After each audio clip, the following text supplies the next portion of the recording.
திருவாரூர் கொரடாச்சேரி அடுத்த பத்தூர் குளத்துமேட்டு தெருவை சேர்ந்தவர் சுசீலா, முன்னாள் ஊராட்சி தலைவர். இவரது கணவர் சில ஆண்டுகளுக்கு முன் உடல்நலக்குறைவால் இறந்தார்.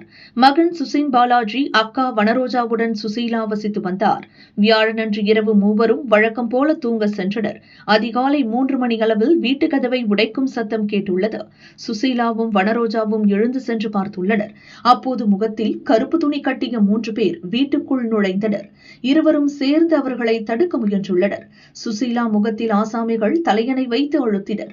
இதனை கண்டு வனரோஜா கத்தி கூச்சல் போட்டுள்ளார். மேல் மாடியில் தூங்கிக் கொண்டிருந்த சுசின் பாலாஜி கீழே ஓடி வந்தார். வீட்டுக்குள் நுழைந்த ஆசாமிகளை விரட்ட முயன்றார். அப்போது திருட்டு கும்பல் சுசின் பாலாஜியை வெட்ட முயன்றது.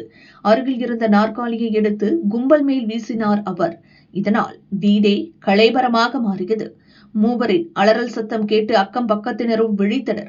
சுசீலா வீட்டை நோக்கி திரண்டு வந்தனர். பீதியடைந்த ஆசாமிகள் அவர்கள் வந்த பைக்கை அப்படியே போட்டுவிட்டு தப்பி ஓடினர். இதுகுறித்து கொரடாச்சேரி போலீசுக்கு தகவல் சொல்லப்பட்டது. கொள்ளை கும்பல் விட்டு சென்ற பைக் மீட்கப்பட்டது. அதனை கொண்டு கும்பலை பிடிக்கும் முயற்சி நடக்கிறது.